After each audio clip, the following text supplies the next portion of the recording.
We live in a vast sea of energy. Everything, every atom, every subatomic particle is in constant motion, spinning eternally. Even in the cold, dark, absolute vacuum of empty space, there exists what new physics is calling the quantum vacuum flux. It is the ether of the ancients, the life force energy of metaphysics, are the random fluctuations of this vast field of potential in which space and time are embedded. Now, theoretically and mathematically proven, the question no longer is, does this zero-point energy exist? But rather, can we tap this inexhaustible resource of free and unlimited energy and manifest new technologies which are both inexpensive and environmentally safe?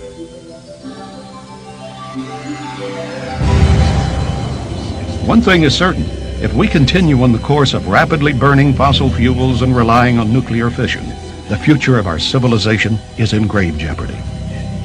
We're at a critical juncture where the ravages of industrial pollution and radioactive waste have exceeded the carrying capacity of Mother Earth. Our finite reserves of oil and gas will be completely exhausted by the year 2025 at the present rate of consumption. Large corporate and governmental self-interest ignore this pending crisis and resist change to the status quo. The question must be asked, is this the kind of world we want to pass down to future generations?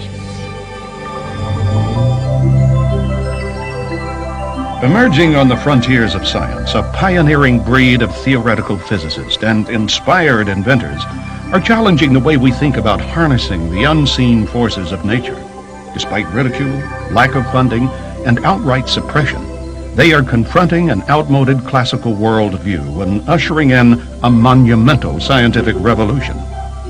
In this program, you will witness the groundbreaking work of tireless inventors and visionary scientists who may hold the keys to true energy independence for every person on Earth, from Nikola Tesla to the reality of cold fusion and beyond. Join us as we present Free Energy, the race to zero point.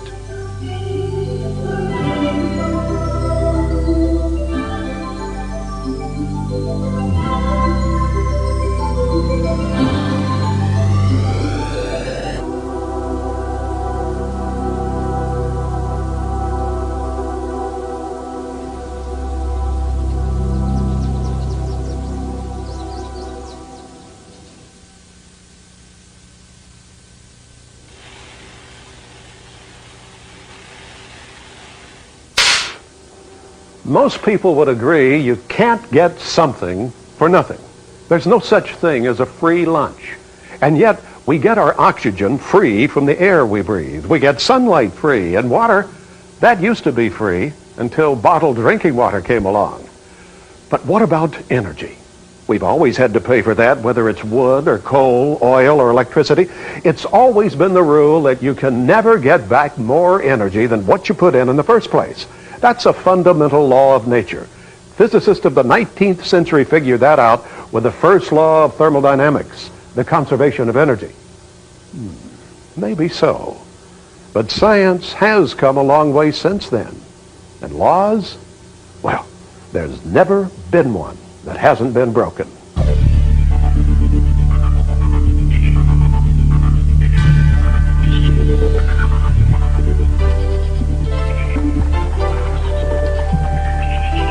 At the turn of the last century, Nikola Tesla, the great inventor who gave us alternating current and the Tesla coil, stated, "Electric power is everywhere present in unlimited quantities. It can drive the world's machinery without the need of coal, oil, gas, or any other fuel.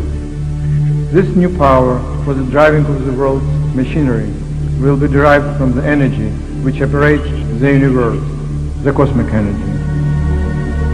With over 200 patents to his name, Tesla was well on his way to transmitting electric power without wires when he ran into trouble with J.P. Morgan and the financial interest of 1901. His ambitious Wardenclyffe project to magnify and transmit power to ships at sea and eventually to provide free electricity for the whole world was scuttled by Morgan, leaving Tesla penniless and disillusioned. The wealthy industrialist of the time knew that their vast plans to wire the world with copper from the mines they owned would be upset if they could no longer control the supply and means of delivery. Tesla's beliefs about developing technology in harmony with nature conflicted with the prevailing American attitude at the time that mankind was put on Earth to subdue and dominate nature. Little by little, Tesla was denounced as a crackpot and deleted from the historical record. At the time of his death in 1943, Tesla's truckloads of scientific papers were seized by U.S. government agencies. Who knows what ideas and remarkable devices our world could have inherited if only his genius was recognized.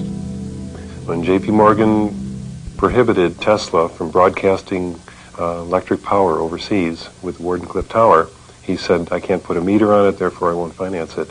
That literally changed the course of history, and for the past almost 100 years, we've been suffering under that profit motive. Of course, one could say that mankind was hardly ready to handle the awesome forces Tesla had glimpsed. The 20th century would bring world wars and technological innovations far more horrific than had ever been witnessed by Western civilization. Even before Tesla, the groundwork that would lead to free energy had been pioneered by great scientists like Michael Faraday and James Clerk Maxwell. In 1831, Faraday modeled his rotating magnet and disk generator after the Earth, whose rotation around a molten metal core keeps the planet spinning in a self-sustaining magnetic field. His work later resulted in the development of the dynamo. Also called a homopolar or unipolar generator, the Faraday generator provides the basis for much of what is being done today in the electromagnetic approach to free energy, such as with Bruce De Palma's In Machine and Paramahamsa Tiwari's space-powered generator. Repeated experiments have detected anomalous electrical outputs greater than that used to rotate the disk. But friction and voltage limitations have hampered efficiency and therefore widespread acceptance. James Clerk Maxwell, best known for his Maxwell's equations, is reputed to have set things straight with his theories of electrical properties in a way that eliminates zero-point energy. But Maxwell's more advanced work allowed for the existence of an ether, a substance finer than air, which since the time of Plato had been considered a scientific fact. The prevailing belief of the time was that the vacuum was a thin material fluid, the so-called material ether, which we know today is false. The ether is there, but it's not the observable material fluid. Faraday had re-established this notion of lines of force, but he thought the electromagnetic field or the electromagnetic disturbances in the ether, so to speak, was really twanging strings. The strings were under tension, and when you had a disturbance, what you really did was pluck the strings. Now, Maxwell states very clearly that he set about to actually capture exactly what Faraday was doing in his lines of force in the theory, and that's what he did. Maxwell's actual theory is 20 equations and 20 unknowns in quaternions, which is a higher topology algebra. You can do things in that you can't dream of in doing in tensors, and you certainly can't do in vectors, and you certainly can't do with the theory that's taught at our universities. All that remains to be rediscovered and uncovered. The now famous Michelson-Morley experiment at the turn of the century failed to detect a stationary ether, so classical physics presumed once and for all that it did not exist. The case was closed until quantum mechanics reopened the discussion, allowing for a new interpretation of how matter interacts with a zero-point field. Most of our scientific community actually believes that empty space, the nature of space itself, is completely empty, devoid of anything. And historically, it's very interesting because in the 1800s and even earlier, they believed there was an ether, an all-pervading substance filling up space. And in 1905, when relativity theory became very popular, they said, well, we don't need this ether. It's empty space is empty. Then 25 years or 20 years later, in 1925, when quantum mechanics comes into play, all of a sudden, a new energy appears in equations of quantum mechanics, and it has to be there to make the equations work, and it has to do with fluctuations of electromagnetic field energy at a very high frequency that interacts with everything. And they called this the zero-point energy, and it turns out that all the elementary particles interact with this energy, and it becomes a potential energy source. That's what we're discovering today. Well, free energy is basically, and another word for it is zero-point energy. It's energy that is contained within the vacuum of space and which is virtually undetectable by any traditional means. In fact, the energy is homogeneous and isotropic, the same everywhere, the same in all directions. And because of that, it's trying to extract it or measure it is sort of like the problem of trying to weigh a beaker of water underneath the surface of the ocean. What do you measure with respect to what? And that's been the physicist's dilemma, and we've gone down one very large cul-de-sac this century. The cul-de-sac meaning that there is no such thing as consciousness. There is no such thing as this zero-point field, or this place from which the energy can come. And the answer now appears to be yes, because theoretical physics and a number of experiments in quantum mechanics show very clearly the existence of this all-pervasive electromagnetic field called the zero-point field. In fact, although skeptics often point to Einstein's theory of relativity, it was Einstein who in 1920 said, "There are weighty arguments to be adduced in favor of the ether hypothesis. To deny the ether is ultimately to assume that empty space has no physical qualities whatsoever. The fundamental facts of mechanics do not harmonize with this view. According to the general theory of relativity, space is endowed with physical qualities. In this sense, therefore, there exists an ether. According to the general theory of relativity, space without ether is unthinkable." The term vacuum has been used in several totally different senses. Some engineers use it to mean you just pump out all the air, and that's called a vacuum, and that's vacuum technology. That's not what we're talking about. We're talking about empty space-time. We know today, for example, the Lamb shift in quantum mechanics showed that this exchange of energy between the vacuum and the charged particles is in fact real and generates real effects. And you can measure it, and he was given the Nobel Prize, Lamb was, for doing that kind of measurement and showing it in the physics literature. So we know it's real. Experimentally it's detected. The Casimir shift, for example, shows clearly that it's there, and it does generate energetic effects in your actual materials. It turns out that in the modern view, the modern quantum mechanical view, if you apply that knowledge that's been gained there, what you find is that the vacuum is fiercely active. It's a fierce energy flux and going in all directions at all times. The energy density of that, as estimated by various physicists, is extremely high. For example, in 1 cubic centimeter, if you could take the raw energy in that cubic centimeter and condense it into mass, divided by c squared, you would have more observable mass result from that than our largest telescope can see in the observable universe and all the stars and planets today. And so the energy that's there is extremely dense and extremely fierce. This drives everything that we call physical reality, from the quantum level right on up to the observed level and the observed world that we live in. Everything is energetically driven by the vacuum.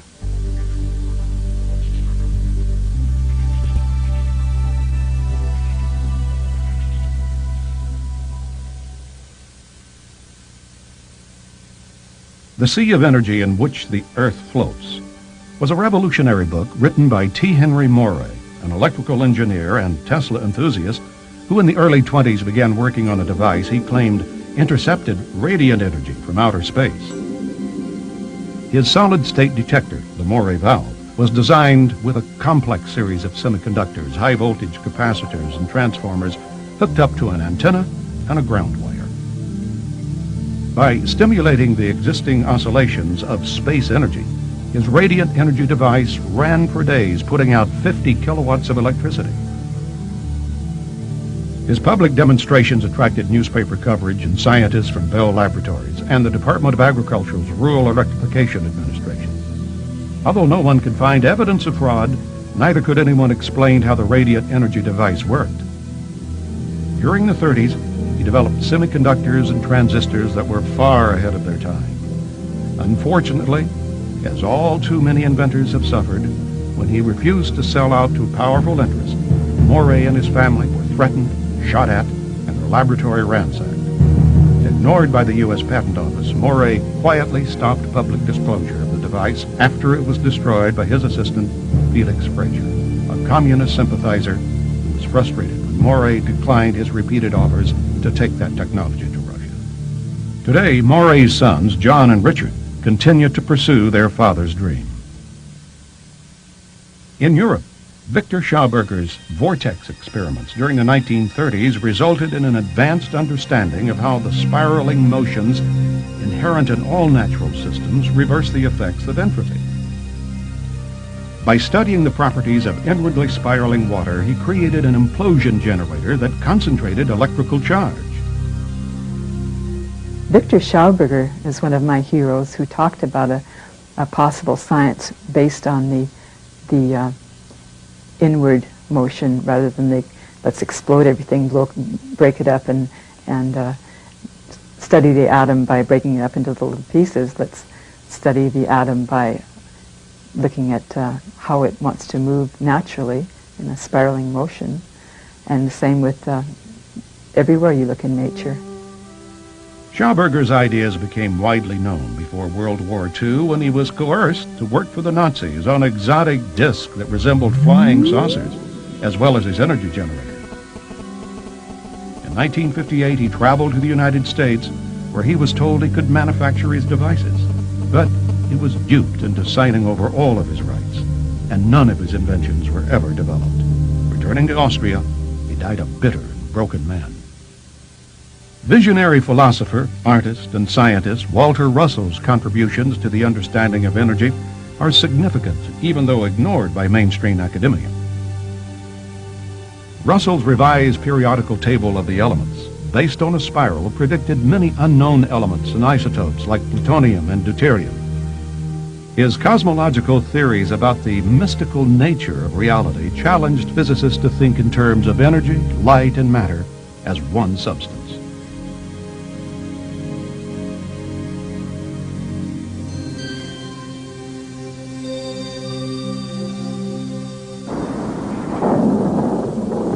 There's electricity in the air. It's a common expression and one that's true.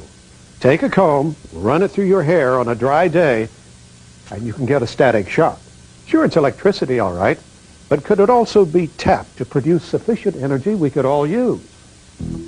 Benjamin Franklin is credited as being the inventor of the electrostatic motor back in the 1700s, but its power output was modest. The Wimshurst electrostatic generator is a high-voltage mechanism developed in the 1800s, which can be hand or self-started and will produce dramatic sparking while charging Leyden jars. Today, it's used in teaching about electricity, but its practical applications are considered inconsequential.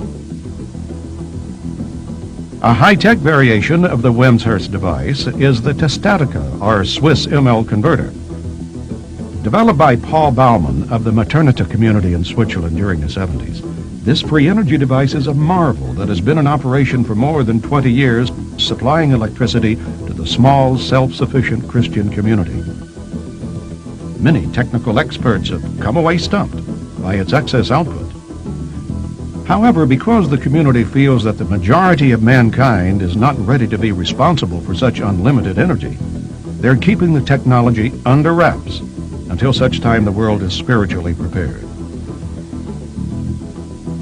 Other researchers, like Dr. Oleg Jefamenko, continue to pursue real-world applications for harnessing the electrostatic motor. His accomplishment, I feel, is the best, is that he used a specific type of electret, which is a waxy substance which holds charge, and it's like in many ways a magnet, electrical analog of a magnet. And he's achieved a 0.1 horsepower motor, which is a small device. And this runs continually on atmospheric electricity. Like the homopolar generator, the electrostatic motor is based on the dynamics of our Earth environment. As with wind and solar power, they offer real, sustainable alternatives that, with only modest gains in efficiency, could contribute to the replacement of our current dependence on fossil fuels. Are we clever enough to learn from the clues our planet is providing?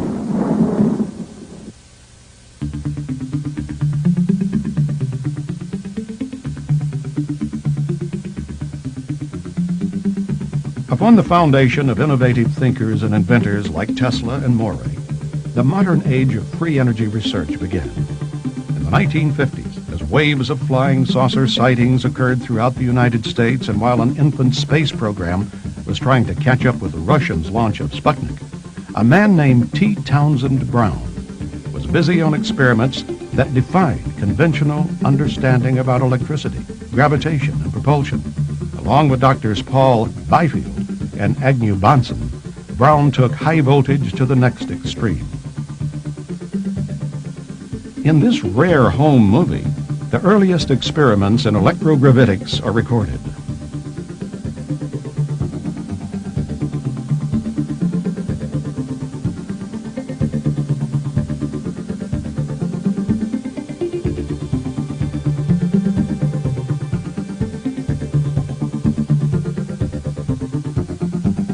By using high voltages over 20,000 and up to 200,000 volts, Brown discovered that highly charged capacitors would exhibit a noticeable thrust in one direction.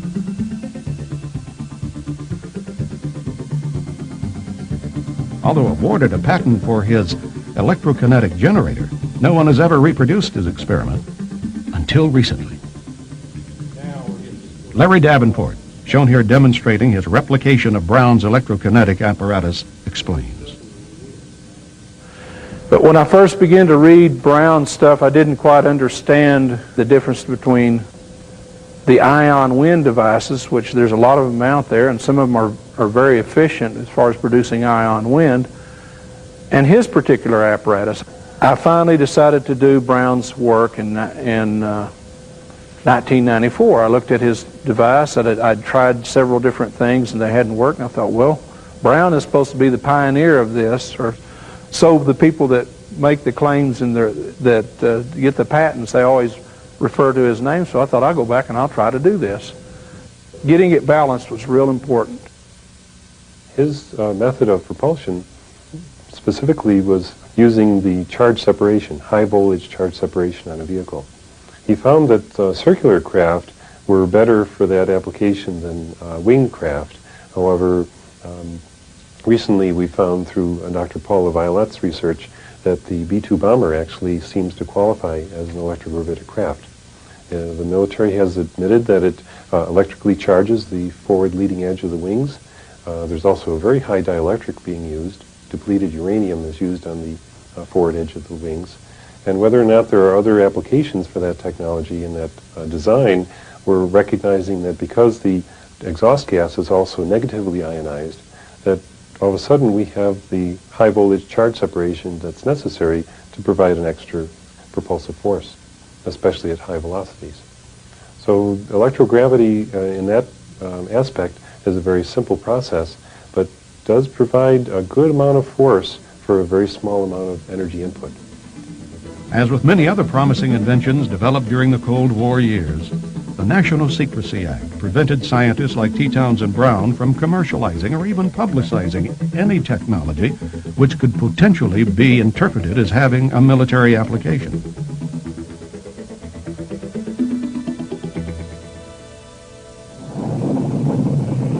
The triumph of America's space exploration program gave way to the era of limits in the late 70s. The infamous energy crisis made us all aware of our dependence on finite resources. Many inventors promised dramatic results with devices they said would solve the crisis. Claims of over-unity, where power output exceeds input, were routinely announced. But when put to the test, most of their crude prototypes performed poorly, or not at all. Measuring methods were, and still are, extremely difficult to perform accurately. The few that did achieve modest gains in output were dismissed by mainstream academia and denied patents. And without patent protection, investors have no financial incentive to lay out the millions of dollars it takes to mass produce and market these devices, no matter how promising the technology. And after all, classical Newtonian dynamics got us to the moon, and Einstein's E = mc squared explained that energy could neither be created nor destroyed. Anything else which seemed otherwise was labeled perpetual motion, unworthy of scientific examination. When I started out in 1980, free energy was something that we didn't talk about. We talked about it behind closed doors. The conferences often were visited by people we didn't know, and the information was spread in various means so that all of a sudden non-conventional energy, which was a phrase we developed, was appearing in military solicitations. So it's a controversial topic that at that time actually had the connotation that there was something from nothing. Therefore, it was unscientific, and these are a bunch of lunatics who are talking, and sooner or later the scientists will educate them about what's the various laws of physics that are being violated. Well, most of the scientists equated any notion of a free energy or over-unity device as being a perpetual motion machine and therefore utter nonsense. You see, it's a play on words. The scientists interpreted it one way. The guys trying to do it are looking at it as an open system. Now, fortunately today, we have a type of thermodynamics. Nobel Prizes have been issued for it, to Prigogine, for example, for systems not in thermodynamic equilibrium that do have. They're open systems, and the energy does flow in from outside and through them. Those kinds of systems can produce over-unity. It's all perfectly legitimate physics. Today, most scientists are unaware of the literature that the zero-point energy even exists, mainly because most scientists aren't physicists. Now, I went to school and I became getting a PhD in electrical engineering and systems engineering, and not one professor ever heard of it. And yet there it was in the library. So part of it is most scientists are specialists in their own area, and science today is very fragmented. Now, for those that know that the zero-point energy exists, they may argue, well, it's random in its nature, and therefore it can't be tapped as an energy source. But very recent work in thermodynamics by Leonid Prigogine, who won the Nobel Prize in 1978, shows how this energy could become self-organized if the proper systems conditions could be fulfilled. And that's what's happening in some of the experiments and some of the inventions that are tapping this energy and producing anomalous energy. Another resistance is the physics community, especially, that really know about this energy, realize if you could tap it, everything would change. The nature of physics would change. The most important foundation of all physics would then be the quantum energy that's embedded in space, and really we don't understand it. And it's extremely mathematically difficult to do computations in it. And it turns out it's probably going to be the basis of string theory in the future. And therefore, what seems to be nothing will actually be understood as a field effect, as a tapping of energy that is already available but can't be seen. Even the radio waves, for example, the television set is a good example. If you show that to a primitive tribe, it looks like a magical box. But it's literally converting invisible energy in the air to signals and pictures. The paddle wheel in the river that's used to power a mill, grind corn, is a free energy device. So is a windmill, for example. What we mean is we are taking the energy from an external source and using it. So it's an open system, and the environment of the system is furnishing a flow of energy into the system, which the system is then collecting and using. Primary requirements: it has to be an open system, it has to have an external source of energy to furnish the energy that we're going to use, and therefore it's no more mysterious than a windmill. And now we're coming full circle and realizing that physics and metaphysics, that some of the notions of the 19th century, such as the ether and the vortex, are now being dusted off, and those ideas are being melded with modern experiments, plus quantum mechanics and so forth, into this magnificent synthesis of what I call sacred science, of a whole new science, a whole new physics in which consciousness reigns supreme, and where we don't have to follow any particular guru or a leader or anything like that, that we have everything we need in the universe. It's ours to have right now. And these are some of the basic essence principles that lie underneath the discovery of free energy.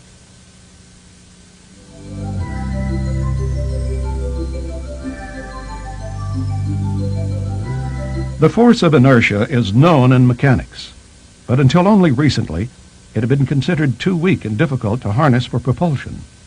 According to some theorists, like Hal Puthoff, inertia, like gravity, is what occurs when we try to accelerate an object against the zero-point fluctuations in the vacuum. We run into resistance, literally. Canadian inventor Roy Thornton has developed an inertial impulse propulsion engine which overcomes that resistance using centrifugal force. It pushes against nothing and emits no exhaust, but it's been calculated to be 20 times more efficient than a jet engine.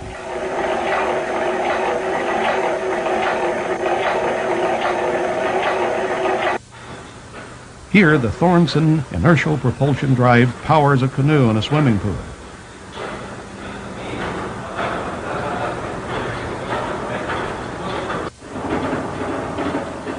The motor, which is housed in a box, never contacts the water or air.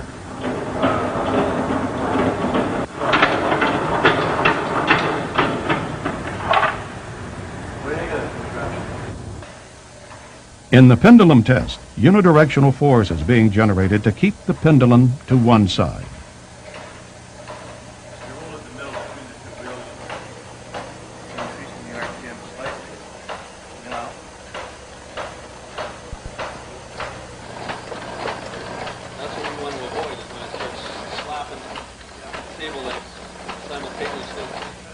Whether or not we can demonstrate, as I have, with engineering analysis and models that will climb an incline, will pass a pendulum test, in other words, stay on one side of the pendulum consistently, and even power a canoe in a swimming pool, commercialization of that device is still a very difficult road.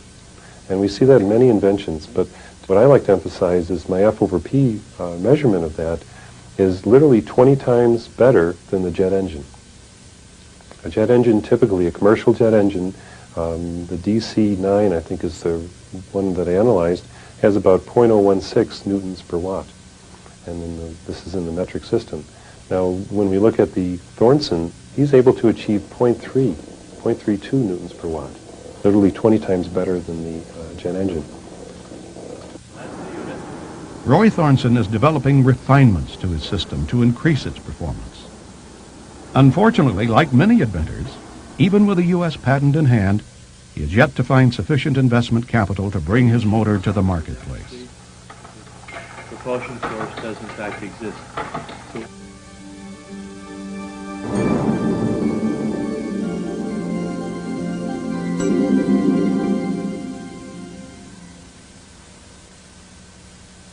We've all seen these little toy gizmos that demonstrate lightning in a bottle.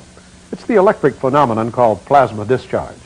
Various inventors, working independently, are coming up with some exotic combinations of gases, metals, and processes to actually squeeze excess electrical energy out of this phenomenon of nature. In 1996, Paulo and Alexandra Correa received the first patent for such a device called the Pulsed Abnormal Glow Discharge Reactor, the first of its kind to convert plasma discharge directly into electricity. This is a standard. Utah inventor Paul Pantone has developed what he calls the GEAT fuel processor, a plasma generator similar to a supercarburetor that actually appears to run on 80% water and is entirely non-polluting. This device replaces the carburetor and exhaust and combines them as one unit, whereas this end of it acts as a miniature refinery, allowing the engine to run on everything from battery acid and water mixed to crude oil right out of the ground. This is Angola crude, a 39.5 gravity.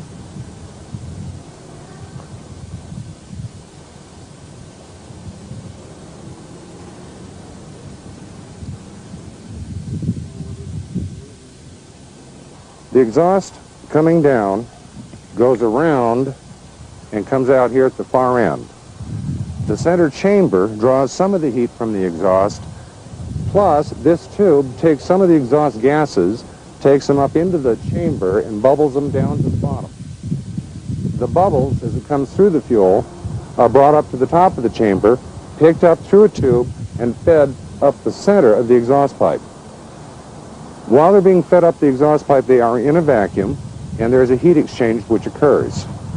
This process has been argued a few times to be either a plasma field, an electro field.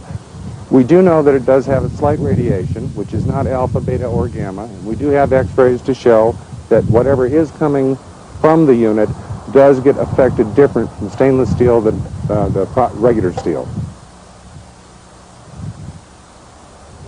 Go.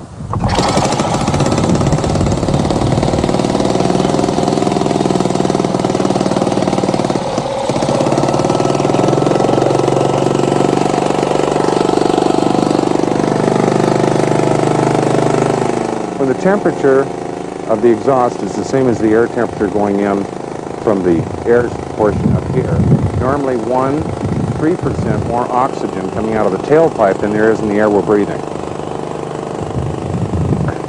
And no carbon at all. Carbon vanishes. I wouldn't say vanishes, I would say transmuted into some other substance, a lighter element, because we have an abundance of lighter elements here that are not explained from down here. But during the heat process, there are molecular changes. After running this engine from 1983 until now, and many times we had it running 8.5 hours a day, we have never had to change the spark plug, change the oil, or clean it. We have taken the head off 3 times to inspect the inside of it, and it's been spotless. What we have here is the Pantone Geet device fitted to a Ford 2300cc 4-cylinder engine. As you can see, we have a see-through container here which holds the fuel. As the engine is started, air is drawn in by vacuum through the fuel and bubbles the fuel, the vapors of which are drawn off here. They travel down this hose into our reaction chamber. They go up the reaction chamber and return back out here to be taken into the engine through this tube. This is our air filter, and this tube is connected to another valve, which are controlled by this linkage, operating the air intake and the fuel intake. This is the valve that controls the return air going through this tube into the bubbler.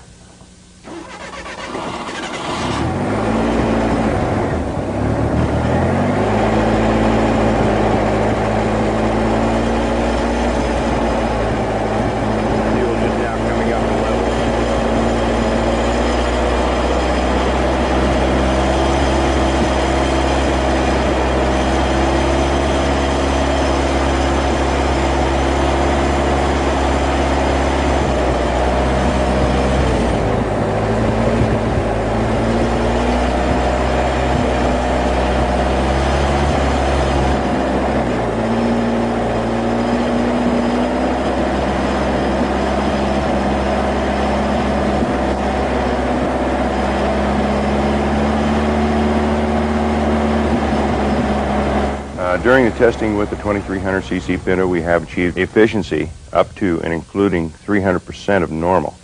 If this engine normally got 20 miles to the gallon on the highway, you'd now be looking at 60.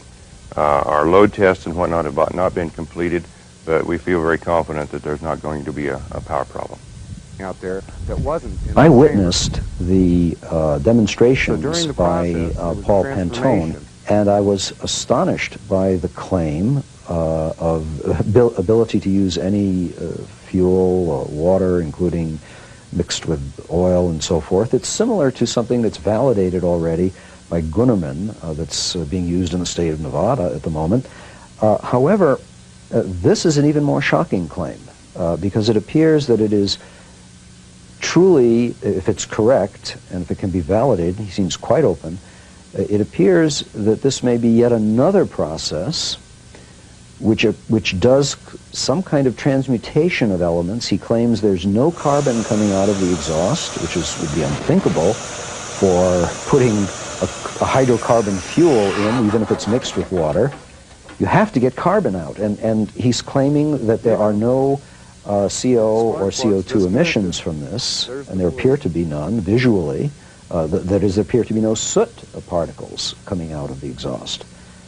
So I hold out some hopes for this. So our demonstration units that'll be going out to about 25,000 stations between now and the end of the year or early next year are being retrofit as we speak now to include our system in the exhaust pipe and our injector body here with standard equipment that normally is supplied from the factory so that we can get it out to the public as quickly as possible. After being rejected by dozens of U.S. manufacturers, Pantone now has contracts with several major foreign countries. Recently, several U.S. companies have decided to take a second look.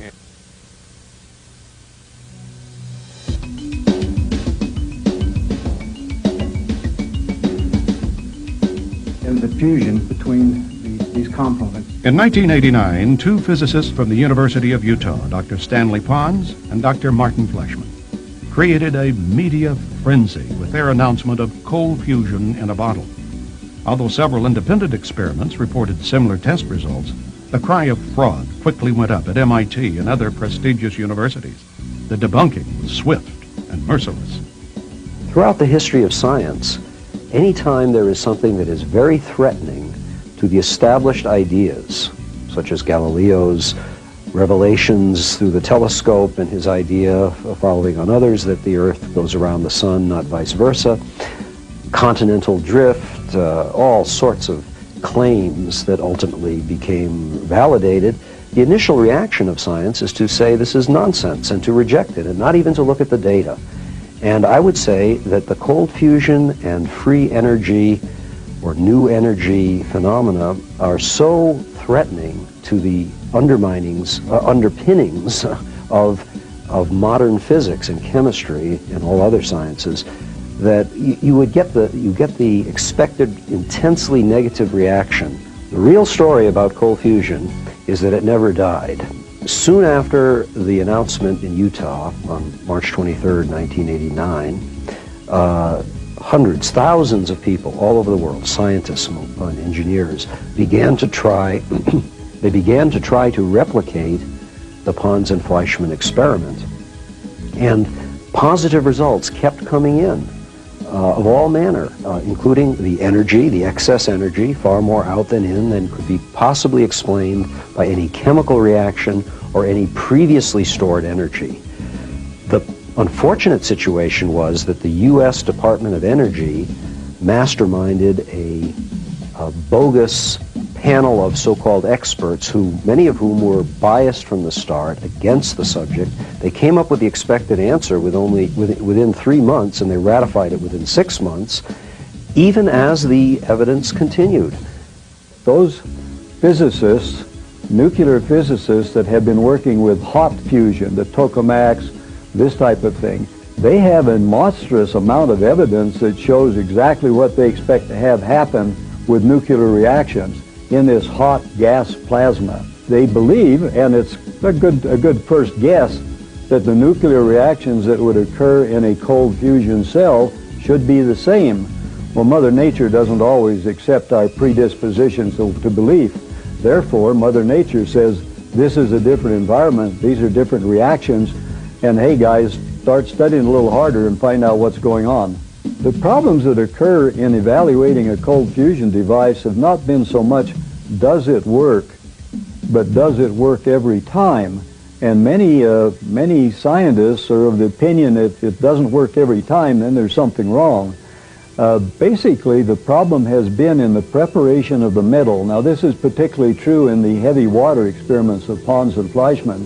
Certain materials will just absolutely close off the effect of the cells. Other things they're finding additions will promote the effect. So there's a lot of study going on in that area. So over 200 laboratories in over 30 countries have replicated or advanced or had successes in various types of cold fusion devices.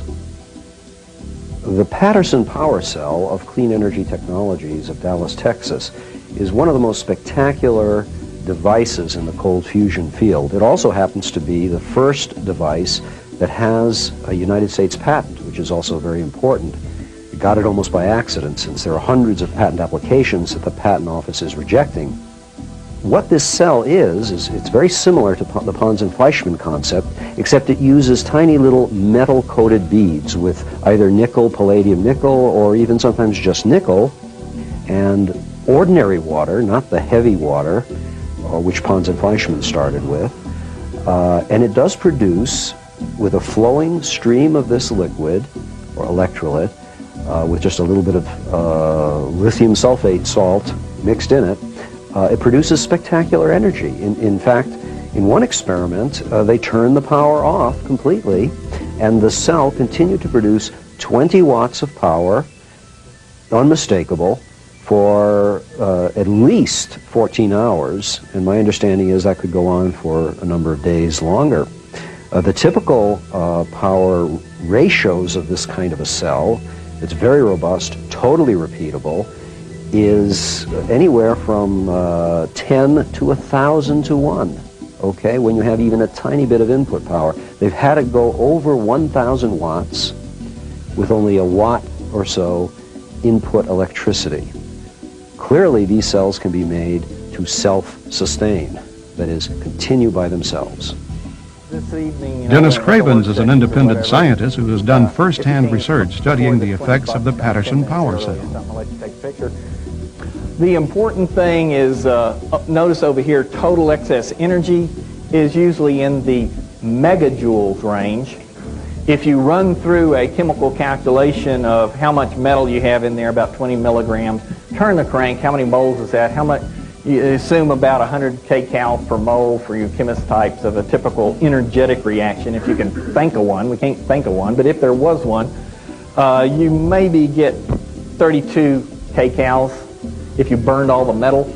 So we are 3 or 4 orders of magnitude more energy out of the system, integrated energy out, than if we were burning everything chemically. If you do the calculations, you'll find that you can't get there. It's more likely that a few percentage of them are in the millions electron volt region. It's been revealed recently that the Patterson cell will actually keep producing heat for at least 14 hours after it's shut off. This is a phenomenal discovery. It has not been advertised or publicized very well. But what that means is we're actually dealing with a free energy source. The inventors never use that phrase, and for obvious purposes, but the important thing is that it does need more understanding, and also it has the keys to our the type of device that we need. The interesting thing about the Patterson cell, too, is that as a byproduct, it produces hydrogen and oxygen. It's actually using water, any type of water, and electrolyzing that water, and then just exhausting the hydrogen and oxygen. Now, we could see two views of that. For example, if we're actually forced into a situation where we're in an enclosed space and not able to spend too much time outdoors, which we already spend 90% indoors anyways, the supply of oxygen is very valuable, whether or not we even use the hydrogen. But it's possible we could also store the hydrogen and therefore have hydrogen-powered vehicles and use the oxygen indoors. Another area that has emerged as a result of cold fusion, which is every bit as heretical and disastrous to the scientific enterprise as the over-unity and the greater energy out than in, is the transmutation of metals, that is, heavy metals. In ordinary cold fusion experiments, they have now seen in the metal changes in elements. For example, the production of copper, the production of other isotopes, such as rhodium, the change of palladium into other things. This is confirmed, there's no doubt about it, and it's occurring with minimal energy input.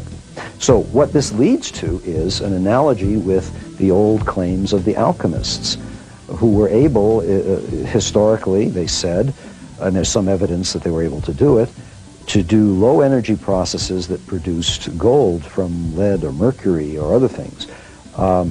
This is now being done in laboratories, and every instance I know of in the history of science where a small effect was seen initially to produce something was later scaled up. So it's quite possible that our culture will enter an age of alchemy in which low energy processes can make precious metals. As we look toward the future, I believe we'll be able to find ways in which we can create the kind of elements that we need by these low energy nuclear reactions. I think we'll be able to start adding to or picking apart or changing the nucleus of atoms to be able to get the kind of stable atoms that we need. But more important, I thoroughly believe that we will be able to take the radioactive materials, add a proton or add some changes to it, and make those radioactive materials non-radioactive. And that is going to be a great boon to our present to clean up the mess that we've left behind from our atomic bombs, from our nuclear power plants, and of course from things like Chernobyl. So in the future, we have laid the groundwork with cold fusion by which we'll be able to handle a whole array of nuclear changes that heretofore have been outside of the current model of what can be done with nuclear reactions. There are many power companies throughout the United States that are now on alert, and they're sending their representatives to cold fusion conferences. We meet them all the time. They give support. They really will be the vanguard of the new energy age. I believe that any utility company that does not get into this now is doomed, because frankly, when we have generators of electricity and heat that can stay in a home or a building, why would anyone want to be plugged into the grid, the wire grid, any longer? This would make no sense. People will argue against that, but I think the grid will disappear. A remarkable process for sure, and one that offers exciting developments in the near future. But does the task of extracting energy from our environment really require such exotic, ultra-advanced technology that potentially would still put it under the control of large profit-driven interests? The rare metal palladium still have to be prospected, mined, and purified. Or are there simpler in design, low-maintenance technologies available that could be bought off the shelf and installed by anyone for an affordable one-time fee? We're going to look in depth at several individuals and companies who have been working for years perfecting devices that they claim will do just that.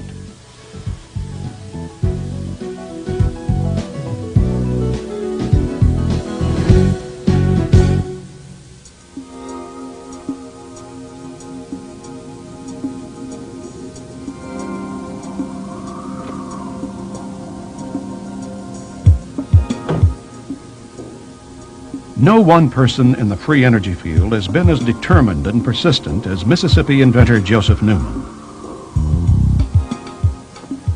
Since the 70s, Newman has been denied U.S. patents repeatedly on his energy machine, even though numerous engineers, scientists, and even congressmen have testified on his behalf.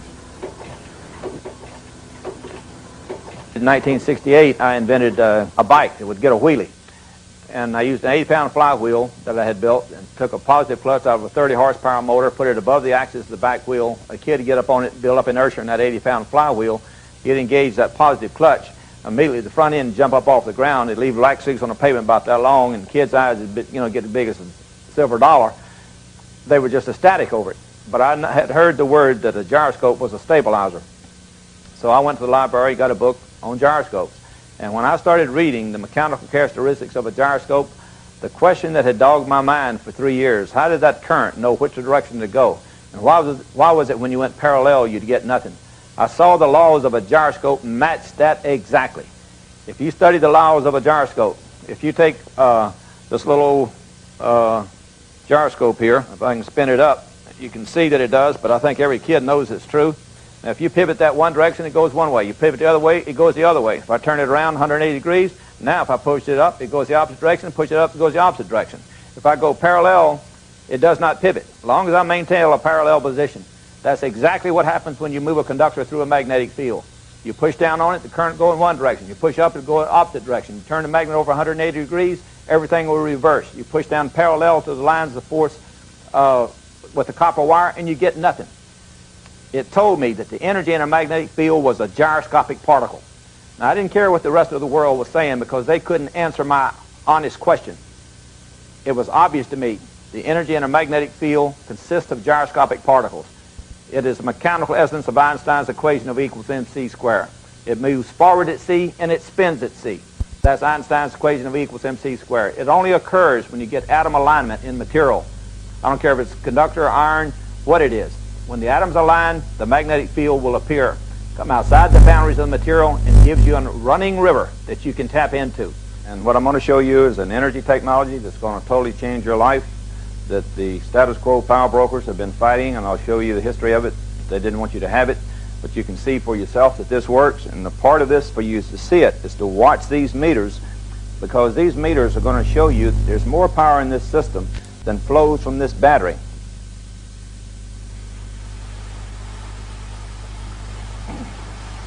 The magnet runs down this shaft from one end to the other.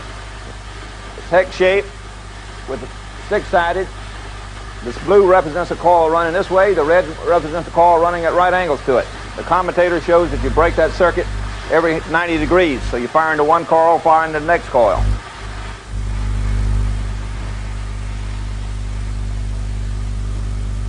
Now you notice this gets higher as it's running because the batteries start getting charged. Now this one's going from 200 up to 400. You see that there's more current being produced by this system than those batteries are capable of delivering, because batteries will not produce RF power. So the RF power must be coming from the motor. Now RF power is true power, and the way you know this meter only works by converting the heat, and the heat is converted into electricity because it runs through a resistor. It's a very accurate measuring device. So you're well over twice the current is flowing in this system than these batteries are capable of delivering. And the batteries cannot produce RF power. Now this is real power. It has to be coming from the system. It clearly shows that the energy output of the system is greater than the energy inputted into the system. And that's what I've been saying. That's what's more than 30 scientists who came to my home from around the world. Some of them came all the way from England, signed affidavits that the invention worked. The special master to the court, Mr. William Schuyler, who was a former commissioner of patents. He was an electrical engineer. The federal judge chose him, saying his credentials were superb. He looked at those affidavits and gave the men the credit they were due. He said the evidence was overwhelming. The invention worked. There was no contradictory factual evidence, and the patent office had knowingly not followed the formalities of the patent law. To us as an observer, we see everything as motionless. We see objects and they sit still, and everything in the shop sitting still. And so we think that's, to us, again as to the observer, we think the natural state of our planet is non-motion. But when in reality you get down to the basic makeup of the atoms of this material, and you see that the natural state of the universe is motion. The unnatural state is what I have concluded is the lack of motion to the observer, because that's when it forms into something and becomes a solid mass that will be interreacted by other masses sitting close to it that causes it to sit still and not be able to travel because of its attraction. So we come along as the observer and we say the natural state of the planets and the universe is lack of motion.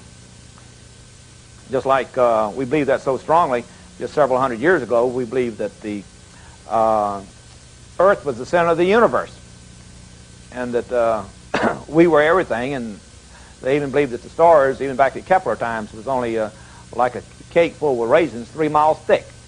And the stars were little tiny raisins in it. And that was our bias and our prejudice based on what we saw, that everything should centralize around us. And I'm saying now we should open our eyes and our brain to see the magnitude of what lays in front of us. Space travel will become a reality. Our children growing up will have an excitement and a universe to travel into, but the values of the human race has to change with that.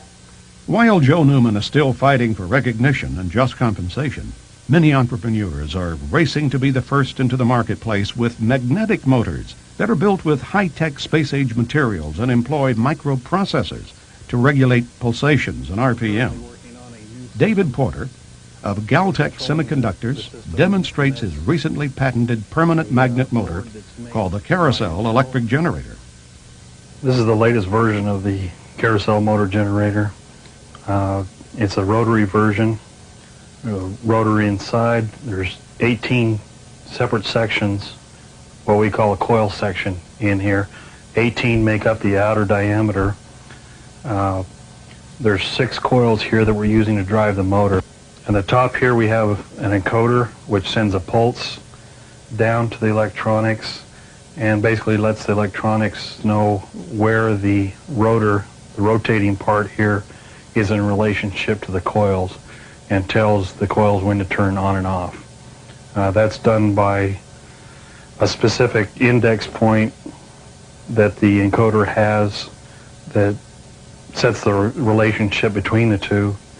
And the electronics down here in the box is basically a set of TTL logic counters. It counts the number of pulses from the encoder, and it turns the power on and off to different coils depending on where the rotor is at the time. We have also hooked up to this system a connection to the computer over here. What it gives us the opportunity to do is change the duty cycle on the system.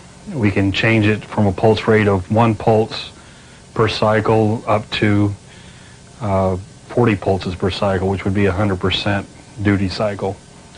That is incorporated in, and what we do is change the pulse rate on the computer. It downloads the data to the electronics.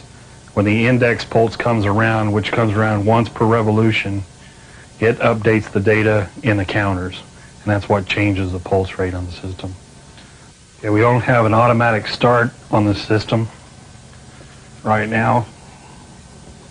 That's something that the Intel chip will do. We'll start it up at a pulse rate of approximately 13 pulses, which gives us a 16% duty cycle. It takes a while to spool up because, like I say, it works also as its own flywheel. So we build up the power gradually. The thing about this system is that everything floats on the magnetic field in there. You have very little internal friction. Once the system gets up to speed, it stabilizes at a certain RPM.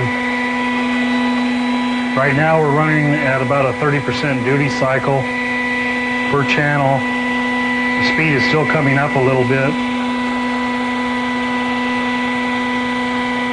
Calculate the speed off of the scope here, and we're running about 1850 RPM.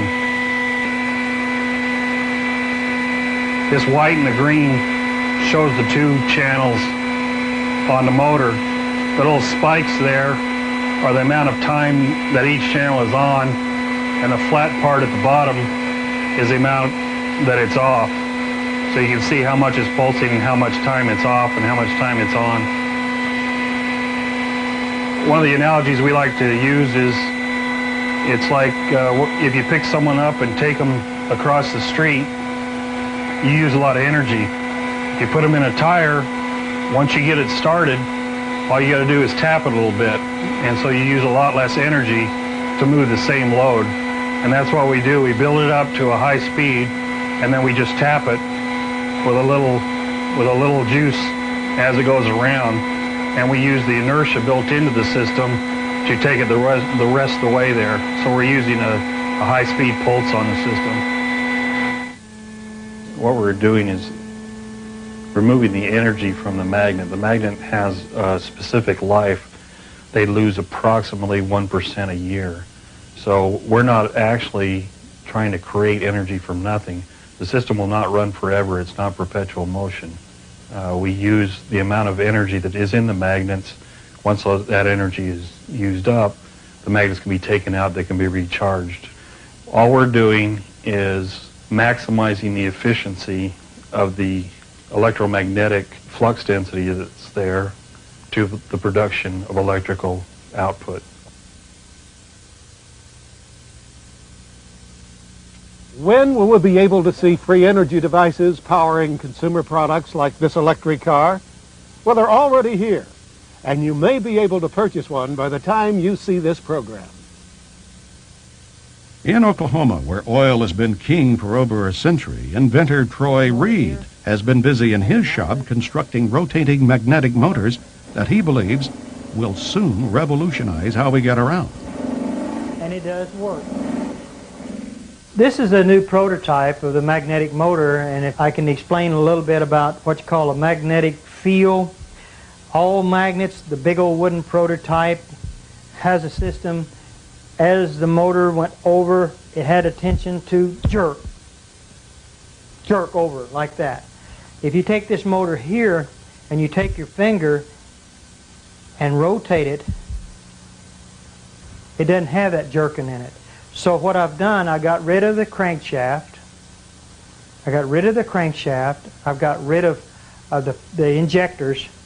And the system in this motor here, as you crank this motor up, and like you do the other one, the motor will start running, and what I'll do, I'll energize it on this motor here. If you can see these amp gauges over here, this will come, when we get it up to about 150 volts, we'll unplug it and we'll turn the light on. If you turn this around where you can see this side here, all the working parts is behind this system here, operates from a little computer. Takes this 5 volts, it's 150 volts. What we're going to do, turn off all the switches, make sure there ain't nothing plugged into it. There's the plug. There's your 110 volts. Motor still running. You can operate this table plumb around. Still got energy running. Nothing tied up in the back of it. Nothing on the floor. Rotate it around. Still running electricity. So we're looking, hoping this time next year that you'll be able to use it in your home. So that's another. And what's good about this, you're talking about electric automobiles, this right here can sit in the back of an electric automobile and generate electricity and charge batteries up in a car.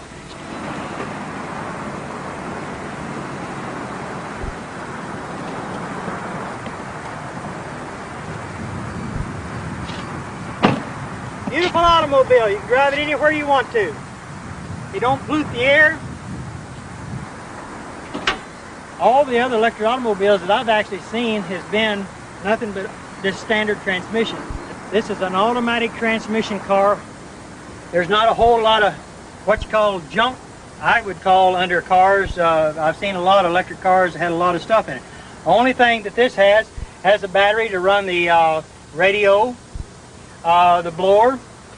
We've got 2 safety switches over here that can be mounted into an enclosed system, but we did this where you could see, where people can see this car with the technology. It's a safety switch system. This is a controller box, a Curtis control box. It cuts the amperage down. So with the amperage, here's what's real good about electric automobiles. All electric automobiles that has surge technology with this in it, they create heat. They've got to have a fan to blow this Curtis controller off because it gets hot. We don't want that to get hot. We want to stay that cold, because once it stays cold, you save on all the computer chips that's in this controller. So that means you can go farther, longer, and you don't have no problems.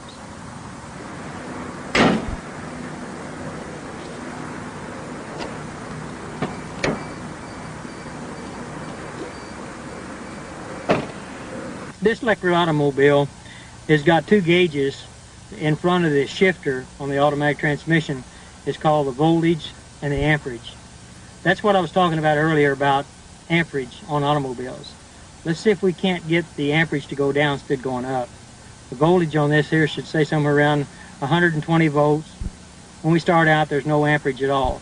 So the gauges is down below here, and we're getting ready to take and go drive the car, and you can see for yourself what it does. All you do is just take and put it in gear, and the motor sounds like a little sports car. Shifts, runs good, fantastic automobile, drives. If you'll see the amperage on the gauge, see it going down? Amperage goes way down. That's what I like about electric cars. If you floorboard the car, the most it will do would just be about maybe 100 amps. And that's what we want to do, is to keep the amperage down on an electric car. So it'll go anywhere really anybody wants to go. If you want to take a trip, you don't have to worry about going to go plug it in the house, because it's called the surge technology. It's a beautiful automobile, and I love it, and I've put a lot of hard work in this car, and we're going to make it. No oil, no gas to fool with. And the technology is here. It's going to be here. It's going to go. It's going to work beautiful for the whole world, for mankind. See you around. This is your future, people.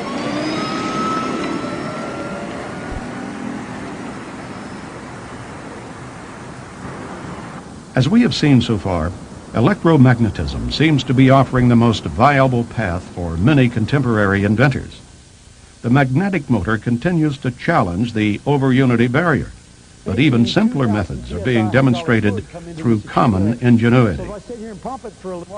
Dennis Lee of Better World Technology has been struggling to pursue his dream of achieving energy independence for everyone on the planet. Held in prison for 2 years without ever being convicted of a crime, Lee mounts public demonstrations in major U.S. cities, lining up individual dealerships to market his devices. A controversial figure, who some dismiss as a fraud, and others see as legitimate, if outspoken, P.T. Barnum of free power to the people, Lee has assembled an impressive line of prototypes and processes, including those by other inventors like Yul Brown. Although he claims his machines are not utilizing zero-point energy because they draw heat from the surrounding air, his numerous devices supposedly achieve super efficiency rates by recycling excess energy through closed-loop systems. I built the world's most efficient heat pump and developed it, and these are the evaporators for that heat pump right here. They're 8 feet high, 3 feet wide. Now, the refrigerant we put in here boils at 40 degrees below zero. Therefore, anytime, day or night, outside in a rainstorm or in a windstorm or hailstorm or a snowstorm, or just out on a nice hot sunny day or in the middle of a cold night, as long as the refrigerant that's inside this panel is colder than whatever the air is out here or the phenomenon that's hitting this panel, then the heat from the air or the sun or the wind or the rain or the sleet or the snow will be transferred into the refrigerant on the other side, because it's the second law of thermodynamics. Hot goes to cold. So if this is the coldest thing outside, anything out there that touches it is going to give its heat to it. A little bit of heat goes a long way. That gas starts expanding like crazy, and as it expands, it then is drawn into the compressor, not through suction. I've got engineers and inventors that don't like to use the term suction, but through negative pressure. So as the compressor is creating this negative pressure, the gas is migrating to it. And so a compressor is a gas pump. It'll pump gas. And so the gas is being pumped by the compressor into the compressor, elevated in temperature. And even though if you touch this panel, it's ice cold to your hand, and if you touch the line going out of the panel, it's still ice cold to your hand. When it hits that compressor takes all the gas in this space, puts it in that space, elevates the pressure and the temperature. Going out of the compressor, do not touch that line whenever that thing is on, because it's 200 to 250 degrees hot. And so that's where we get the heat. All of the heat is transferred in here. We then use a compressor to take the relatively useless energy that we've got and elevate the temperature and pressure and make it very useful energy. Then that heat would be transferred later. This is a direct drive compressor. This direct drive compressor takes freon from the panels, and it runs that because this direct drive is causing the pistons to go up and down. That gives us heat into the boiler. The boiler expands the other freon back through that into a double-acting piston that's going back and forth. We're converting with mechanical apparatuses, we're converting that into shaft rotation. That shaft rotation turns this wheel. As this wheel turns, it causes the compressor to turn. As the compressor supplies the heat, it causes this wheel to turn. You might say these two wheels are powering each other. And by the way, once the freon has taken the heat, it then made the power, it then goes up here. This is a condenser. We're sucking water out of the bottom of the tank, could be the well. And we're running the water through this pump right here that's also driven by the same drive mechanism, running the water into this condenser. It's the world's most efficient condenser at 100 degree delta T, 6 million BTUs. And as we're then running the water through, we're making the water hotter, but the water will also be being pumped. And as I do this, I'll show you the water being pumped. And then also, we're cooling down the freon, which is going into this canister and is being pumped right back into the boiler by a little trombone pump that's running on the same cylinder. You ready to try it? Let's go ahead and try it. Let's turn it on, guys. Okay, if you're ready, Maestro, anytime you're ready.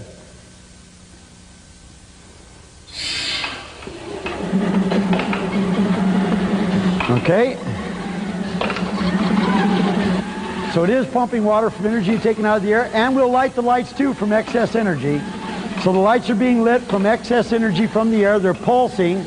It wasn't set up to do that, so we don't have it stable, but we thought we'd just demonstrate the excess power that we have. Main thing is it's pumping water. It's supposed to be pumping water. That's a closed loop because it's continuing to go through the boiler and in back. I had a heat pump in a walk-in freezer. We cranked the temperature down to 20 degrees below zero in dead airspace. Now imagine this, if you got any background in refrigeration, we're in dead airspace, the temperature's 20 below zero. We did it every single Saturday for an entire year. People from all over the world came to see it. We said, bring your own test equipment, take the thing apart if you want to. We had a $10,000 challenge to find any gimmick or anything in it. And every single weekend, we cranked the temperature down to 20 below in dead airspace, and we made water hot enough to burn your hand from energy we took out of that box at 20 below at a 2-to-1 COP. Same average performance of the GE heat pump in America. Only it's 20 below in dead airspace. And we challenged all the heat pump manufacturers to come anytime you want to, either find a hoax with us or bring your unit down and see if you can do that. Nobody ever came. A lot of customers came, lots of people from all over the world came, Pakistan, everywhere. So anyway, we're in here testing this every year, every weekend for a year. And a man came to the show one day, and what a guy this was. Now we're trying to build this thing. It's going to take 2 years and $2 million, and I'm raising capital selling heat pump things to get the money. And a guy walks in and he comes up to me at the end of the show and he says, Mr. Lee, I am absolutely astonished. I want to shake your hand and I want to tell you, I have no doubt you have got the best heating system in the world. Yours tops everything out there from solar all the way down the line. You did it. But you need to know me. You know why you need to know me? Because I have built the world's most efficient heat engine, and you have got the world's most efficient heat source. He says, if we got together with our two technologies, we could become the most dangerous men in the world. I thought, wow, I've never been the most dangerous man in the world. I've kind of wanted to be. And so, you see, this man's name was Dr. Fisher. Now, this guy proved that they built the steam engine wrong. I had the pleasure of building his unit in my research lab, and we took his great big unit, because why wouldn't I want a great big one? I don't want to put everybody on the grid system with a new system that can exploit them some more with all the arrogance that comes with it. I wanted to give people the opportunity to be totally independent of the grid system. Remember, that was my goal. So we took the big one we had and we scaled it down into a model not much, a little bit smaller than this one. It was a little smaller than this. It was about that long. It's about 13 inches long, 6 inches in diameter. And that one was going to be big enough to be able to power all the energy you needed for your house, and so I didn't want one bigger than that. And by the way, that little unit could fit in the glove compartment of any American-made car. I went across the United States of America telling my story. I told it in every state of the United States, and I got 1,000 people to join me telling my story. We put a media ad campaign together because the media wouldn't cover it, so we ran commercials. And we did a 60-second commercial cutting a power line and saying you can power your house with no electricity, external electricity, run your car with a new engine that runs with no gasoline. We did a 60-second commercial nationwide. As far as we can tell, about 10 million people saw it. And after that happened, that was too much. That couldn't be tolerated. And so I got a letter from the state of California inviting me to come back to California to go to court. So I flew back from New Jersey to California to go to court, and when I walked into the court, the judge said, "You're probably wondering why you're here," and I said, "Yes, I am." And he said, "Well, because I've been ordered by the state of California to put you in prison." And I said, "Well, that's really interesting. You're putting me in prison, but I've never been convicted of the crime." how do I go to prison without a trial and without being convicted? And I said, you can't do that, can you? And he said, well, he says, I've been ordered by the state of California to put you in prison, so that's where you're going, but sounds like you got a hell of a case for appeal. That, by the way, is a quote. And I do have the transcript. I walked out of prison 2 years ago, and now we have rebuilt our whole national network of distribution of distributors. We're in every state of the United States. We're in every major county of the United States. We have people now who understand exactly how the government works, exactly how the big boys work, exactly how the energy companies work. And we've got it all figured out. And we've got far, far, far more technology than we ever had in 1987. We got a lot more money than we ever had in 1987. And we're about to rock your world.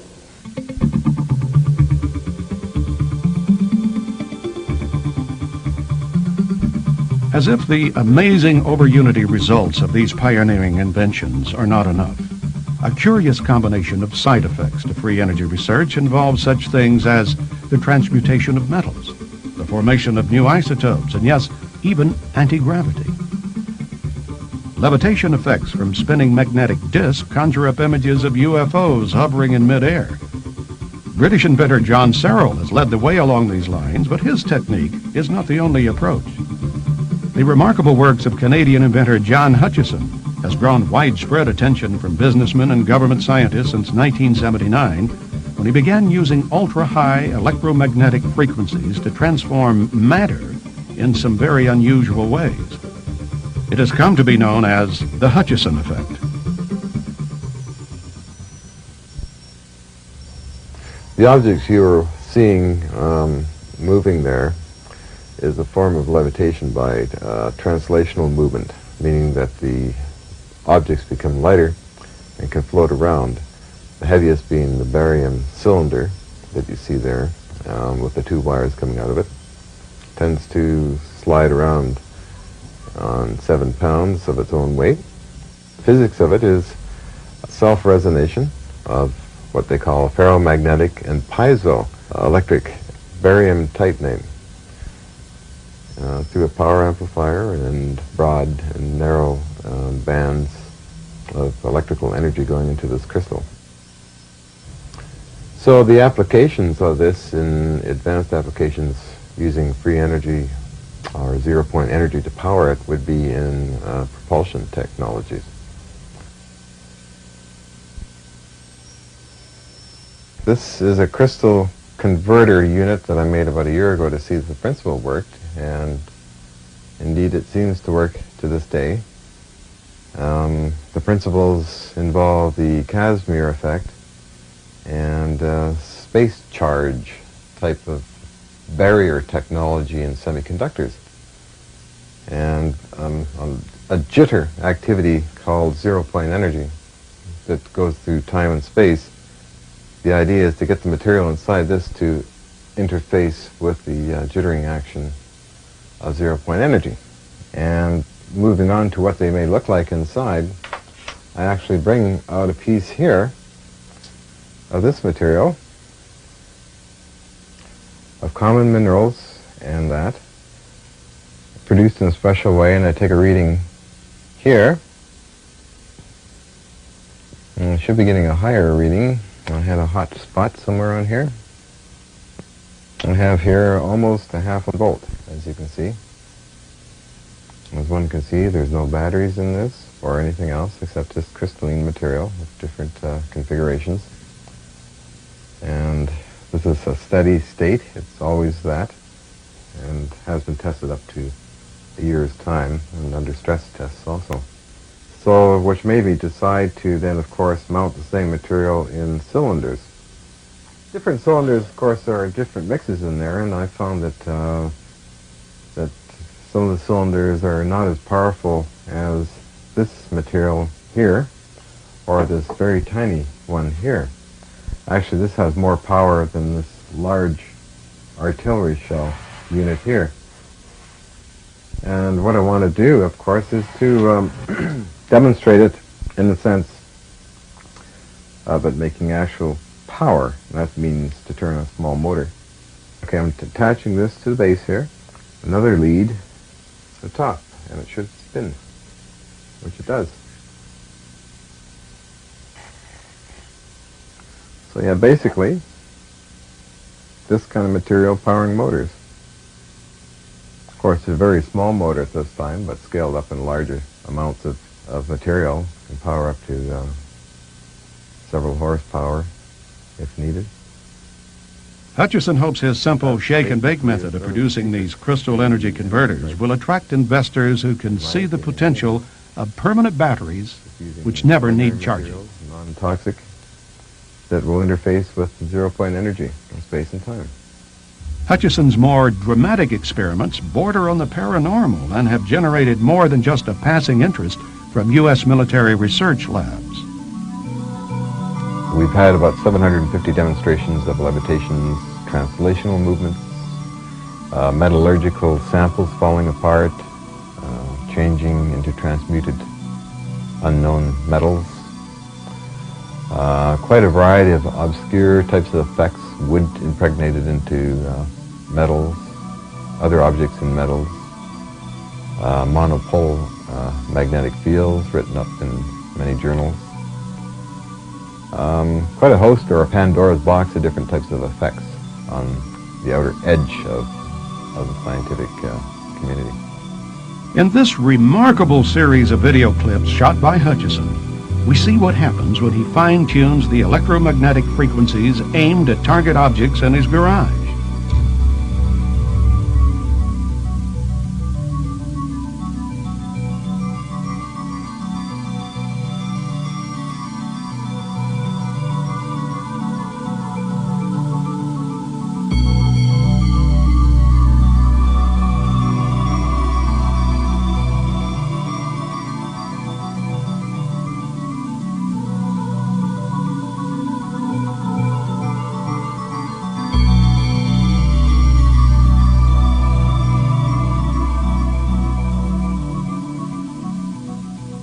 On the subatomic level, I feel that there is a dimension shift activated by very conventional electrostatics, RF fields that I use, and Tesla waves that I use, that actually form a keyway that opens up another area of time and space that may activate the zero-point energy fields and interdimensional reactions, let's say, to gravitational waves and time waves, or chronons, if you wish.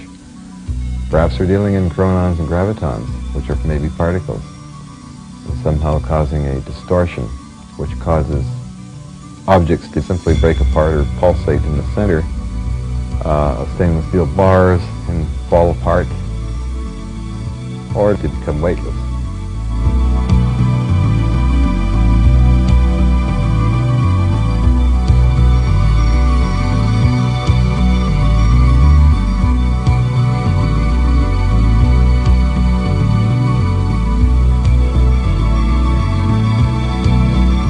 Here, ice cream in a plastic cup.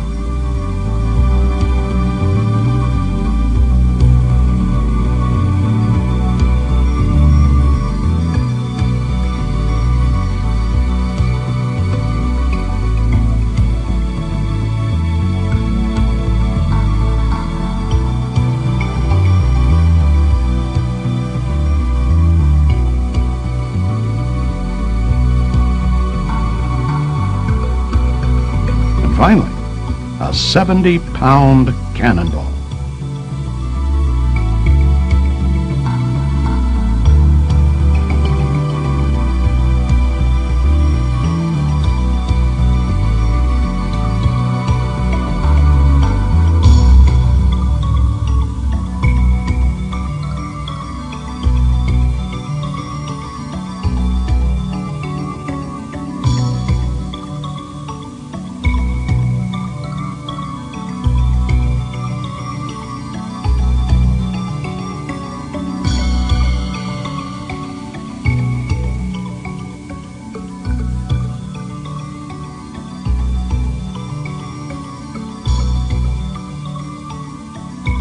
What is interesting and also frustrating about his invention is that he's using a combination of Tesla coil and Van de Graaff to produce a very disruptive and lifting experiments, which in one case, for example, actually lifts a 19-pound bushing toward the ceiling just from electromagnetic fields.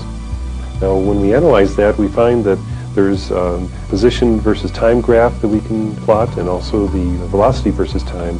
But when we actually analyze the acceleration versus time, it's an increasing straight line. So we're forced as scientists to admit that we have a third derivative effect, which, for my mind, actually lends itself to an anomalous new force, which I call hyperforce, because we have to take a derivative of that to finally get a flat, straight line, a constantly increasing acceleration. So the Hutchinson effect has been used as a benchmark for a comparison to many other high voltage propulsion devices. Electrogravity, in other words. Now that we've witnessed the awesome potential of these revolutionary new energy sources, some interesting questions begin to surface.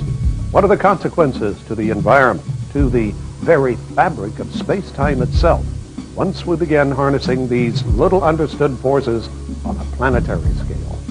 Remember the promise of nuclear energy, that electricity would be too cheap to meter? Are there downsides to tapping free energy that we may not be able to predict until it may be too late? We have effects which can get down now into the very fundamental thing that drives everything, the mind stuff, the connection of the mind to the body and everything. For example, if you were to generate extreme pulses, extreme powerful pulses of this so-called scalar potential stuff with the hidden internal stuff, if you jerk that or hard enough, you jerk the normal smooth flow of time stream, and what you really do is you snap the body loose from its mind connection. You jerk the two loose from each other. That's instantaneous death at every level. Every cell dies, every germ dies, every paramecium dies, every virus dies, the whole body dies. So obviously if you're going to try to think of energy in those enormous amounts, you're going to have to be extremely careful. You can't do that just willy-nilly without risking terrible effects from it. So there are some limitations that will emerge on this technology. There is a danger, however, that you may tap too much zero-point energy, and then, of course, these things would heat up and explode, which has happened a few times with these devices of mine. So, in essence, it's an interesting technology to get involved in, but I notice that there's some precautions one needs to take. If you're having too much drawing from the electromagnetic jitter of zero-point energy, you're going to get a minor meltdown. And I had to clean this area out here once because of a minor meltdown. Would a new energy source be dangerous, for example? I would say, of course, you have to respect it. I mean, it's energy, so therefore, it's always potentially dangerous. It's double-edged. And I think it would take a healthy respect to investigate it. One should be cautious, and that's very reasonable. I've heard some good things. I've heard there could be health effects. There could be good effects as well as the potential for detrimental effects. I think it's like anything else. It's energy. It could be used for good. It could be used for bad. It's up to us.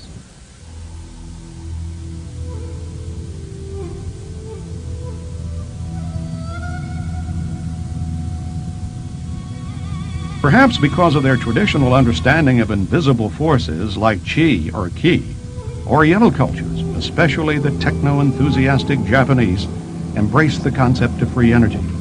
Well-respected scientists like Shinichi Seki and Seihuji Inomata are receiving substantial government and industry support. Meanwhile, the Japanese, of course, are beginning to commercially develop various systems. For example, a Japanese consortium funds the Pones and Fleshman work. The Japanese Toshiba Corporation is working with Inomata, and various other corporations are coming together to develop free energy options. And of course, Japan has no vested interest in oil. They don't have any domestic source. So it's in their best interest to be the first kid on the block to make little gizmos that will replace our circuit breakers and internal combustion engines.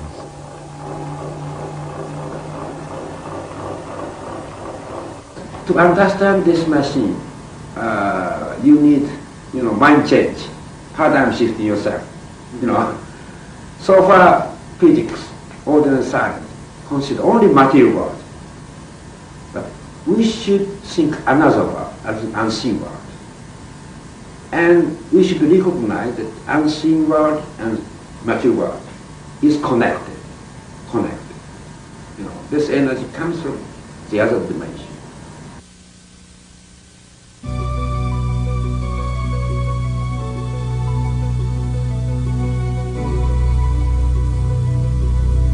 We'll really have a true science when it is accepted in science, and a true technology when all the phenomenology is thoroughly worked out and thoroughly understood, when all the models are redone so that we adequately can model this theoretically and we can do engineering. We can sit down and design the circuits. They'll work every time. We'll have components on the shelf we can buy, assemble, and they work. We're not at that stage today.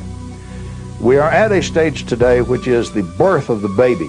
We're not at the stage where it's already a teenager running around playing baseball on the baseball lot. We're at the birth of the baby, and the birth is very difficult because it's opposed by so many interests. The orthodox scientific community still very adamantly oppose it because they think that it's nonsense. They think that it's this old idea of perpetual motion in a closed system, creating energy from nothing. And that is nonsense. You can't do that. There are very strong and very powerful economic interests in the world, probably the strongest economic interest in the world, which are adamantly opposed to it. Can you see what this does to the oil-rich nations? Can you see eventually, can you see what this will do to many things? Now, actually, what it'll do, you'll phase the oil.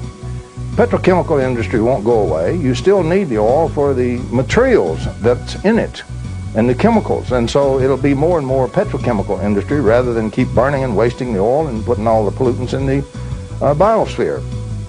So many things will readjust. It's going to wrest control from a lot of the great wealthy control barons who now dominate largely the economic world, and their world is going to change. Now, what you're going to see, I would predict, and we'll see if history bears this out, when those barons really realize that this stuff is for real and it can be made to work, and with the internet and with free publishing and computers and everything, they can no longer contain the information, and it's very embarrassing to keep killing the inventors. They stopped that about 15 years ago. At some point, you're going to see an overwhelming availability of funds become available. When the funds become available, the scientists will change over into it because they go where the money goes. They're bought and paid for, simple as that. You can't do research unless you got the funds. You cut off the research grants, professor gets without a job. He leaves the university. And so science is simply bought and paid for in this country and much of the world. When the money goes, the science will go to it. Now that will put the sharp young graduate students on it finally with some funds to do the experiments and work on their doctorates and so forth. You will have a very rapid assimilation and advancement of a totally new and extended electromagnetic science at the time. You get to a certain stage in scientific development, sometimes to stages where you're faced with problems and barriers and you sort of forced to rethink and go in different directions. I think we're seeing that one of those peculiar time periods in the history of science where we're going to overturn some cherished models, not too much, but make some changes, and they'll open the door to an enormous amount of new technology in electricity and magnetism, in nuclear reactions, in motor development, in battery applications, in space flight, in perhaps in anti-gravity. I think there are, in creating scarce elements from plentiful elements, I think we have just reached a plateau now where the world's door is opening to, what, a millennium of new science? We're talking about real-life hardware. We're talking about experiments in science that are telling us beyond any reasonable doubt that we have technologies that will enable us to be free from the bondage that we now feel, free from some of these economic constraints that we've created for ourselves. Because you see, if energy is free, and it will be very shortly, food is free, housing is free, then we're free to create express our creative gifts and not be like drones. And we're also free to explore our greater selves. And it's going to be a very exciting time coming up. The future of the world, as seen by conventional thinkers or even many far-reaching thinkers, is tame compared to what cold fusion and free energy is going to do. No aspect of human culture will be untouched by this energy revolution. The very fact that the material that covers 70% of the planet's surface will now be available as a fuel source, and the fact that water makes up a huge percentage of our bodies, and this is a fuel and a source of energy, this is going to have incredible psychological and religious and historical and geopolitical implications. The Middle East picture and the strength of the oil interests there is going to be drastically altered. Air pollution will be abolished in most cities that are now affected by the internal combustion engine. And space travel, which is a favorite subject of mine, will be transformed. The ability to travel to the planets and to the stars will be given a gigantic boost, one that I never in my lifetime expected as an engineer who deals with those things.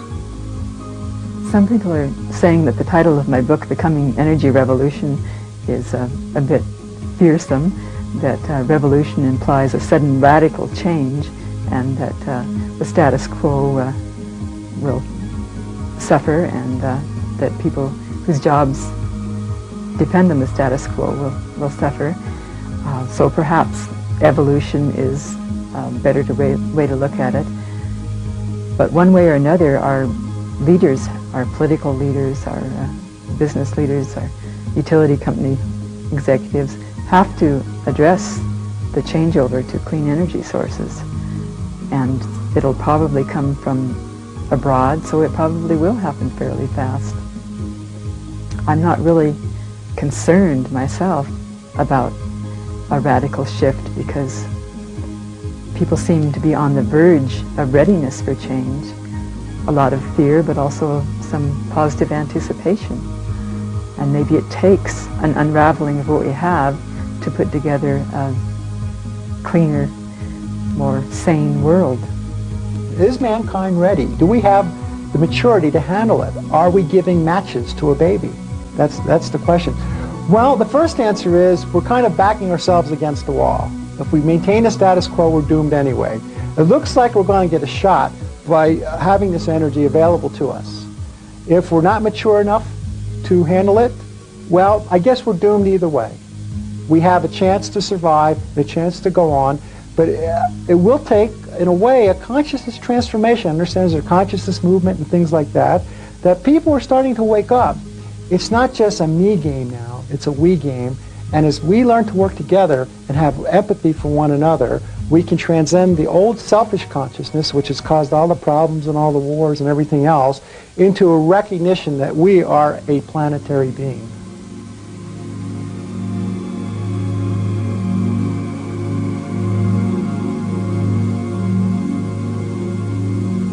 We've only been able to present a handful of inventors and their remarkable devices in this program. There are hundreds, if not thousands of people worldwide, scientists, engineers, entrepreneurs, who are actively working right now, researching and developing this phenomenal technology to the point where it can be successfully scaled up and mass marketed. We are at a pivotal crossroads in human history. Can we as a society release our fears associated with the violence of the past and embrace the unknown? Can we cast aside our rigid skepticism in favor of an open-minded spirit of inquisitiveness? Our very survival may depend on how we answer these questions.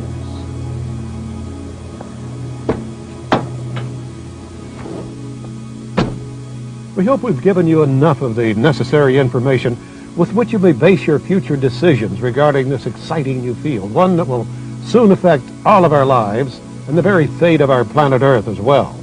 I'll see you at the finish line. The race is on.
If you were fascinated by the amazing technologies and concepts you've just witnessed, now you can get even more valuable information and details from the new Energy series. 5 full-length videos, 9 hours of in-depth conversations and demonstrations of free energy systems. Explore the worlds of inventors and theoretical physicists who are changing the paradigms of science. Volume 1 features Tom Bearden. In particle physics, any electrical charge is automatically a broken symmetry. Now what this means is there is a virtual photon flux, a violent flux exchange between the vacuum itself, which is filled with this virtual photon flux. Volume 2, John Hutchison. I feel that is also true. I think the mind can act as also a cohere of frequencies and transmit them out, and then lock this doorway into space and time. This motor here drew 12.5 amps. Volume 3, Joseph Newman. This motor right here only draws 7.5 amps. And look at the size of the propeller. Look at the size of the propeller. Look at the size of the motor. Look at the size of the motor. Now this is exactly what I teach throughout my book. I taught it to Dr. Hastings. I've taught it to the world. That the larger you make the mass, then the smaller amount of power it will take and the more power it will produce. Volume 4 highlights Troy Reed. This is an old mechanical device.